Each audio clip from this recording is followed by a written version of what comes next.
இப்போ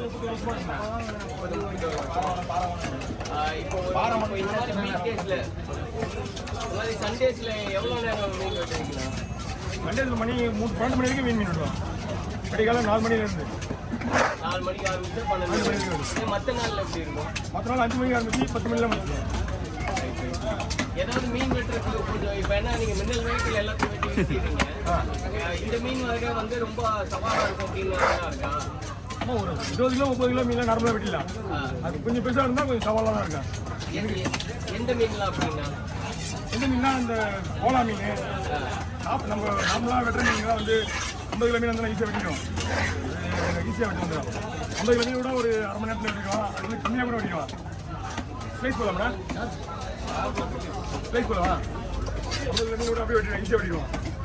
அதுக்கு மேலே இந்த கோலம் அந்த மாதிரி ஐட்டம் தான் கொஞ்சம் பொறுமையாக வெட்டும். அது பொறுமையாக வெட்டணும்னா இந்த இது பத்தாதுன்றீங்களா?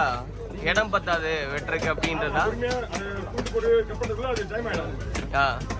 இப்போ என்னென்ன வகை மீன்லாம் வெட்டுறீங்கண்ணா? அது அப்படியே வரிசையாக சொல்லுங்களேன் பேர். இப்போ இங்கே வெட்டுற மீன். ஆமாம், எந்த மீன்? அஞ்சீரம், பாறை, கடவரா, வவ்வால், சீலா, சங்கரா மீன், எல்லா மீனுமே அது இன்னும் சொல்லிட்டு போனால் ஒரு 100 மீன் இருக்குங்க. ஓ, நம்ம எல்லா மீன் காலா எல்லா மீன் இருக்கு. சரி சரி சரி, ரைட்ண்ணா.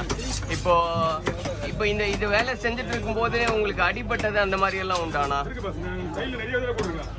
ஓ, எங்க விரல்ல பட்டுருங்களா டக்குன்னு?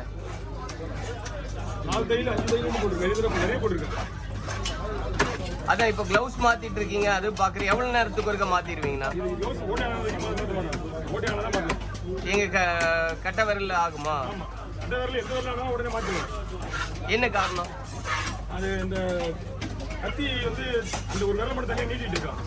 இந்த ஒரு விரல ஓட்டியாச்சுன்னா க்ளவுஸ் ஓட்டியாச்சுன்னா ஒரு விரல மட்டும் நீட்டிட்டு இருக்கான். அப்போ அந்த கத்தி அங்கே தான் பார்த்துட்டு போகணும். ஓ, அதே கவனமா போகுமா?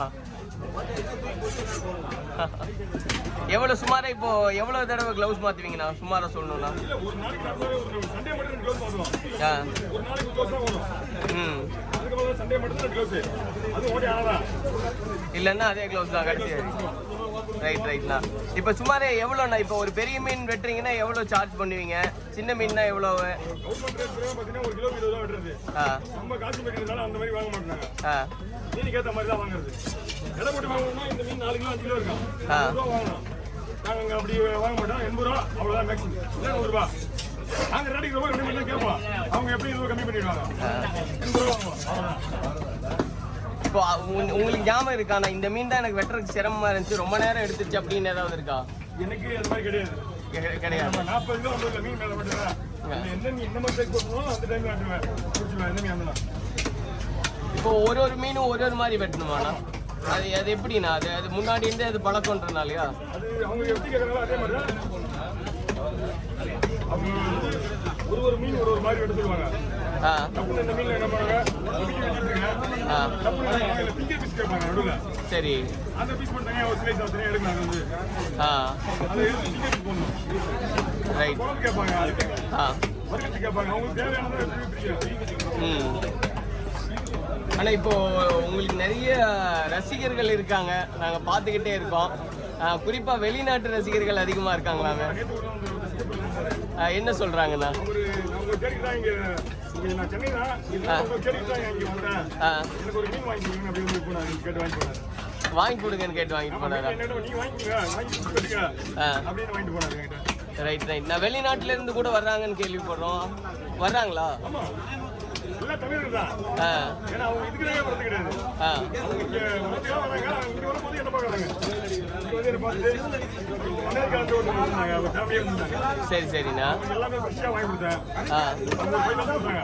ஓ, எவ்வளோ வேணா கொடுங்க அப்படின்னு என்ன நம்பர் தெரிஞ்சாங்க வராங்க. எவ்வளோ வேணா கொடுங்க அப்படின்னு ஐயா கொடுத்து போனாங்க. ஏன்னா நீங்கள் வந்து வரமாடியோ நினைச்சாங்க அவங்க. நான் வந்து வாங்கி கொடுத்ததுனால கொடுத்துட்டு போனாங்க. எவ்வளோ சந்தோஷமா இருந்ததுண்ணா? எதிர்பார்க்கல. ஏன்னா நான் வந்து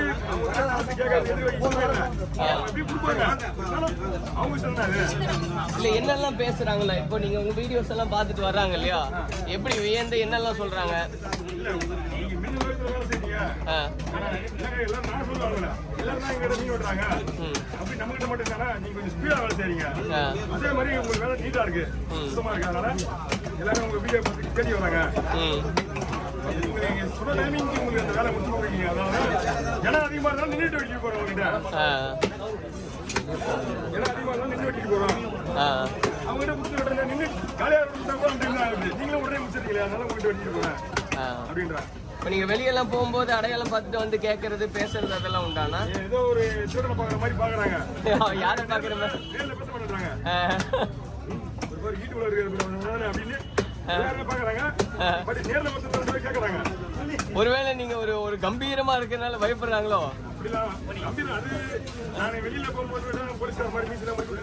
அதுதான் கேக்குறேன். ஆனா அதை மீறி பேசுறவங்க உண்டா? நான் வந்து செல்ஃபி எடுத்துக்கிறது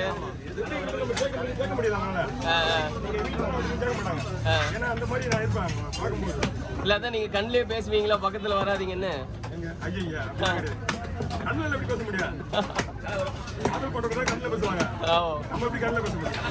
மீன் வெட்டுறவங்க கண்ணில் பேச முடியாதுன்றீங்களா? ரைட்ண்ணா. இப்போ தம்பிகள்லாம் நிறைய பேர் சொன்னாங்க, அண்ணன் கொஞ்ச நாள் படத்துலயே வந்துருவாரு அப்படிங்களா? என்ன நினைக்கிறீங்கண்ணா? ரைட்ண்ணா. இப்போ அடிபட்டது அப்படின்னு நம்ம பேசும்போது ஏதோ பெரிய காயம் அப்படின்லாம் உண்டானா?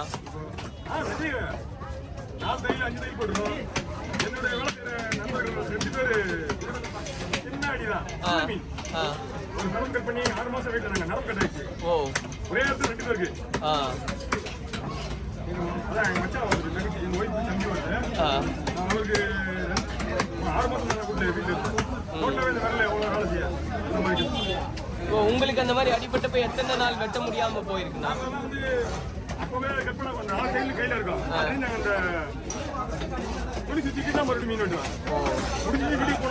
என்ன பண்ணு ஏது பண்ணு அதிகமா பண்ணுவோம். வேலையில மட்டும் எழுந்து போக மாட்டோம். ரொம்ப நரம் கட்டாங்க மட்டும்தான் வெளியே எழுதுவோம்.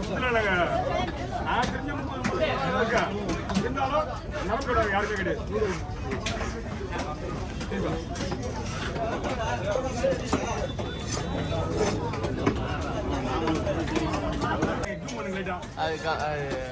அண்ணா அதை எடுத்துக்கணும், அந்த போட்டோ தனியா எடுத்துக்கணும். பாத்து ஏன்னா ஆல்ரெடி நான் போலீஸ்கார மாதிரி தான் இருப்பேன். மீன் வெட்டுற எல்லாருமே அப்படிதான். மீன் வெட்டுற மட்டும் தான் மீன் வெட்டுற இருப்பேன். நீங்க நிற்கும் போது தான் கை கட்டு வந்துருவாங்க. காலேஜ் ஸ்டூடெண்ட் மாதிரி இருக்கீங்களா அப்படின்னு. அதாவது வேலை செய்யணும் மட்டும் தான் வேலையில் இருப்போம். காசிமேட்டில் மீன் வெட்டுறோம் ரொம்ப நாள் விவசாயம் வந்து எப்படி இருக்கும் அது எல்லாமே நாங்கள். ஆனால் அப்படி ஒரு பார்வை இருக்குல்ல நான் இது வரைக்குமே காசிமேட்டில் வேலை செய்யணும்னு சொன்னாலே ஒரு பார்வை இருக்கு. நாங்கள் அப்படிலாம் இல்லை. அதனால நாங்கள் எப்பயுமே வந்து நிச்சயம் தான் இருப்போம். இந்த மாதிரி வேலை தான் நாங்கள் செகண்ட் தான். ஒரு மணி அரை மணி நேரத்தில் கை தான் கழுவணும் சுத்தமாக. கை கழுவிட்டு வந்தோம்னா இப்போ கூட செகண்ட்ல மாறிடும் அப்படியே. அந்த மாதிரி நம்ம இப்போ மற்ற நேரத்தில் என்ன பண்ணுவீங்கண்ணா? ரெஸ்ட் எடுக்கணும். நான் 3 மணி வந்தேன்ல. ஆமா. நான் ஸ்பீடா விட்டனா எனக்கு உடம்பு அதிகமாக தான் இருக்கும். அதுக்கு நான் காட்டிக்க கூடாது. என்னோட இதெல்லாம் காட்டிக்க முடியாது. வீட்டில் போய் ரெஸ்ட் எடுக்க தான் அதிகபட்ச ரெஸ்ட் தான். மருத்துவ போன உடனே சாப்பிட்ட உடனே ஒரு ஹாஃப் அன் கூட இருக்க மாட்டேன். உடனே படுத்துவேன். 3 மணி நேரம் 2 மணி நேரம் தூக்கம் அதோட தான். வீட்டு வேலை பார்த்து அவ்வளோதான். இப்போ தொடர்ச்சியாக வேலை செஞ்சுட்டு இருக்கோம் அப்படின்னா உடம்புக்கு முடியாம போயிடும் அப்படியெல்லாம் ஆகுமா? ரெஸ்ட் எடுக்கணும் அவ்வளோதான். நான் பகலில் தூங்குவேன். பகலில் மேக்ஸிமம் 2 மணி நேரம் தூங்குவேன். நல்லா உடம்ப கட்டுக்கோப்பா வச்சிருக்கீங்க. ஜிம்முக்கு போற பழக்கம்லாம் இருக்காங்க. நம்ம தொண்டர்பேட்டை நேஷனல் ஜிம்ல ஜாயின் பண்ணேன். ஒரு மேரேஜ் வரைக்கும் தண்ணி ஓடிச்சு. நைட் 4 வரைக்கும் சாப்பிட்டு எல்லாம் கல்யாணம் ஆகல. கல்யாணாச்சு. ஒரு வீடு ஸ்டாப் பண்ணிட்டேன். நைட்டா டச் வச்சுருப்பேன் வீட்டில். வீட்லயே தண்டால் பஸ்கி எல்லாம் போடுறது. ஒரு அவர் வச்சு கல்ல இன்னும் யூஸ் பண்ணுவோம். எங்கள் வீட்டில் யாரும் யூஸ் பண்ண மாட்டாங்க. மாமனார் பாஸ்கரா? பாக்ஸர். சரிண்ணா. அவர் கூட சண்டை போட்டு சும்மா பயிற்சி எடுக்கிறது எல்லாம் உண்டா? சரி சரி சரி. ஞாபகத்தமா வச்சுக்கிறீங்க. ஆனா இப்போ நிறைய கத்தி இதெல்லாம் பாக்குறோம். அது என்னன்னா ஒன்னொன்னுக்கு ஒன்னொன்னு மாத்துவீங்களா இல்ல இவ்வளவு மீன் வெட்டுறதுக்கு எல்லாத்துக்கும் இந்த ஒரே ஒரு கத்தி நல்லா வெட்டினேன். 30 கிலோ மீனுக்கு இந்த மீன் அந்த ஒரு கத்தி தலை வெட்டினேன்.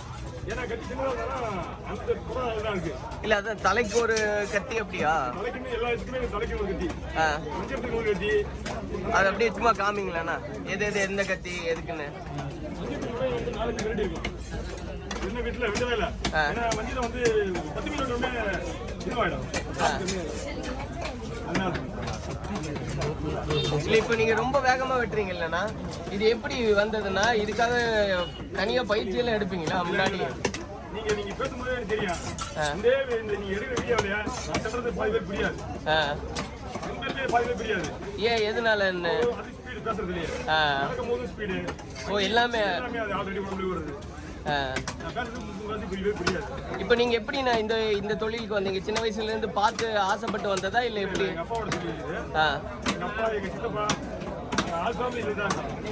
தொடர்ச்சியா வர்றதுதான். இப்போ நீங்க சின்ன பையனா இருக்கும்போது உங்க அப்பா தாத்தா எல்லாம் வெட்டி பார்த்துருப்பீங்கல்ல, அப்ப ஆசையா இருக்குமா உங்களுக்கு எப்ப நம்ம கையில கத்தி கொடுப்பாங்கன்னு?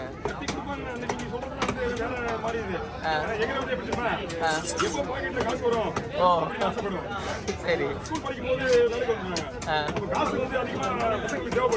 ஆமா தேவைப்படுறதுனால இது அப்படியே உடனே காசு வேலை செஞ்சோம்னா அதுக்கு ஒரு 20 ரூபாய் உடனே காசு. அந்த மாதிரி இதனாலதான். இப்ப நீங்க உங்க வீட்டுல அப்பாக்கு தெரியாம நீங்களே வெட்டின அனுபவம்லாம் உண்டா? அப்பாக்கு தெரியாமல நாங்க மேரேஜ் பண்ணிட்டு போல நான் தான் பார்த்துருக்கேன் அப்பாவையே. ஓ மீன் வெட்டுறாரு. மீன் வெட்டுறாரு இன்னமும். அவர் வெட்டிட்டு இருக்காருங்களா? எங்க அப்பா கூட வேலை செஞ்சவங்க யாருமே இல்ல. அவர் வெட்டி மீன் வெட்டிட்டு இருக்காரு இன்னமும். அவர் வெட்டி தான் மீன் வெட்டுறாரு. இங்க எங்க வயசு அவன் தெரிஞ்சதுக்கு நான் வந்து 30 வருஷத்துல இங்க இருக்கேன். யாருமே இல்ல. உங்க ஃபேமிலியில யாரெல்லாம் இருக்காங்கன்னா எத்தனை பேர்னா? எங்க ஃபேமிலி பாத்தீங்கன்னா எங்க ஃபேமிலி என் ஃபேமிலி. உங்க ஃபேமிலி 2 பொண்ணு அவங்க தான். 4 பேர் தான் எனக்கு தெரியும். என்னோட 2 பொண்ணுங்க 4 பேர் தான். ஆனா இப்போ இந்த வாழ்க்கையில திட்டம், லட்சியம், இலக்கு அதெல்லாம் இருக்கும்ல, அந்த மாதிரி என்ன கனவுகள்லாம் இருக்கு? எல்லாருக்கும் உள்ள கனவு தான். நான் எவ்வளவு உதாரணம் சொல்லப்பட்டேன் முதல்ல சம்பாதிச்சதெல்லாம். இப்போ இன்னும் 2 பொம்பளை பிள்ளைங்க சம்பாதிச்சு அது கூட கலந்துக்கலாம். வேற எல்லாமே கிடையாது. நான் இன்னைக்கு எனக்கு பார்த்தீங்கன்னா ஒரு 100 ரூபா கூட செலவு பண்ணுறது கிடையாது. அவ்வளோதான். இன்னைக்கு ஒரு 2000 கூட சம்பாதிச்சு வச்சீங்கன்னா அதை 1 ரூபா கூட நான் செலவு பண்ணுறது கிடையாது. பிள்ளைங்க என்ன வேணுமோ அதை வாங்கி கொடுத்து அவங்களை சேர்த்துக்கிற வேலை மட்டும் தான் என்னோட வேலை. நான் தனியாக பண்டு கந்து எல்லாம் போட்டிருக்கேன். தீபாவளி பண்டு அப்படி இப்படி வந்து எந்த பசங்களோட சேர்த்து வச்சு போக வேண்டியது. அவங்க கொஞ்சம் காலத்துக்கு நம்ம டைம் பாஸ் பண்ணணும். அவ்வளோதான். முடிஞ்ச அளவுக்கு நான் படிக்க வச்சு இதில் நடக்க கொடுத்து ட்ரை பண்ணியிருப்பேன். கண்டிப்பாக ட்ரை பண்ணியிருப்பேன். எவ்வளோ எடுத்து நம்ம பையனா அப்படின்னு ரொம்ப போயிருக்காங்க. அவ்வளோதான். நம்ம தொழிலடியோட எங்க வேண்டியதான். கனவே வந்து பொண்ணுகளை கரை சேர்த்தது தான். ஏன்னா அதுதான் சம்பாதிக்கிறேன்.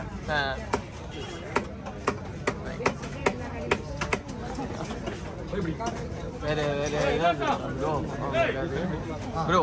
வேற ஏதாவது இருக்கா ப்ரோ பேச?